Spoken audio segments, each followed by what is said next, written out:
Hola, soy Ignacio Rubín del grupo de tarde de primero de Psicología, del grado de Filosofía, y voy a tratar un poco sobre la problemática de Gottlob Frege con el psicologismo y su influencia posterior en Husserl y Bertrand Russell. Desde la muerte de Hegel en 1831, la filosofía en Alemania está un poco de capa caída, y en la necesidad de reinventarse, las dos vías de escape que encuentra para mantenerse relevantes son el positivismo y el naturalismo. Se emprende con bastante alegría la tarea de redefinir desde la observación empírica disciplinas como la ética, la epistemología o la lógica. En la controversia que vamos a abordar tenemos por un lado esta tradición, que filosóficamente parte de ciertas lecturas de Kant y el empirismo inglés, como Locke, Hume y después John Stuart Mill. Y en esa línea podemos situar un grupo heterogéneo de pensadores, entre ellos los padres de la psicología, al cual se aplicó la etiqueta de psicologistas. La psicología era una disciplina bastante joven y buscaba su hueco entre la biología y la filosofía. En esa búsqueda, la lógica se convirtió en un terreno en disputa. A finales del siglo XIX dominaban los psicologistas, que con más o menos radicalidad reducían todas las leyes de la lógica a leyes psicológicas. Se establecieron tesis como la del pensador y psicólogo primigenio Wilhelm Wundt, que consideraban que toda disciplina normativa debía nacer de la observación empírica. Si se iba a establecer una ley del pensamiento, como es la lógica, la única ciencia que tiene autoridad en ese campo debía ser la psicología. La antítesis sería el logicismo, que abogaría por una lógica independiente de la subjetividad que fundamentara determinadas ramas de la matemática o, en el peor de los casos, los teoremas sujetos a demostración. En esta línea de pensamiento podemos situar a precedentes como Leibniz, Brentano, Frege, que es el del que nos vamos a ocupar, Husserl, Russell, Moore o Wittgenstein. Como primer gran exponente vamos a tomar a Gottlob Frege, un filósofo y matemático de la Universidad de Jena, cuya máxima preocupación académica fue investigar precisamente en torno al lugar de la intuición en matemáticas y en filosofía del lenguaje, tanto de eliminarla a la hora de probar las proposiciones aritméticas como de delimitar su papel, por ejemplo, en la geometría. Aparte de la definición de prueba matemática o demostraciones en torno a los números naturales, en el campo de la filosofía de la lógica, Frege señala 4 logros: disociación de la fuerza asertórica respecto a la predicación, el tratamiento de conceptos como funciones y de relaciones como funciones de dos argumentos, y la distinción de sentido y referencia. Pero sobre todo ello destaca el trabajo que hizo para separar psicología y epistemología. Hay un plano en el pensamiento, decía Frege, el nivel lógico, que es donde es posible determinar la objetividad y que tiene que ser desligado de la ciencia empírica en la que lo estaba incluyendo el psicologismo. El problema es que lo que defendían los psicologistas puede parecer razonable. La materia prima de la lógica son los juicios, los conceptos y las inferencias, que son entidades mentales, y la verdad, que es la piedra angular de la lógica, es algo que también dilucidamos nosotros. También es una forma de manifestación de la psique, luego puede parecer que tiene su lugar en la psicología. Uno de los argumentos centrales del antipsicologismo es establecer la diferencia entre las ideas y su contenido. Las instancias mentales pueden contener instancias ideales.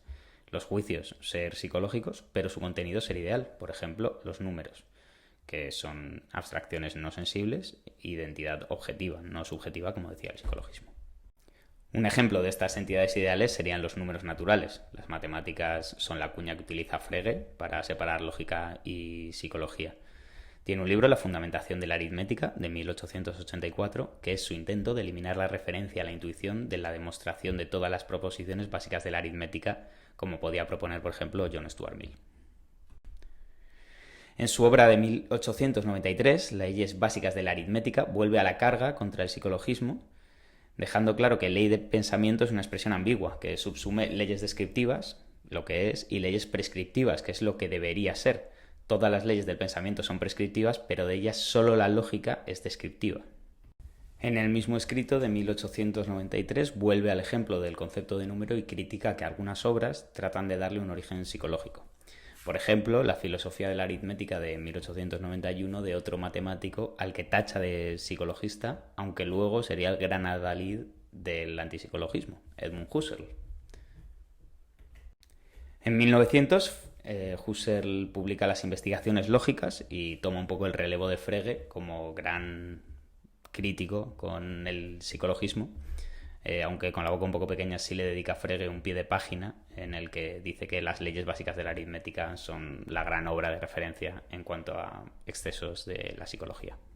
Husserl señala que todo psicologismo en última instancia es una forma de relativismo específico y puede ser rebatido con los mismos argumentos. Y también razona en la línea de Frege que todos los objetos lógicos son entidades mentales, pero su contenido es ideal. Si reducimos la lógica a la psicología, es un poco como si redujéramos la mecánica de fluidos a la fontanería.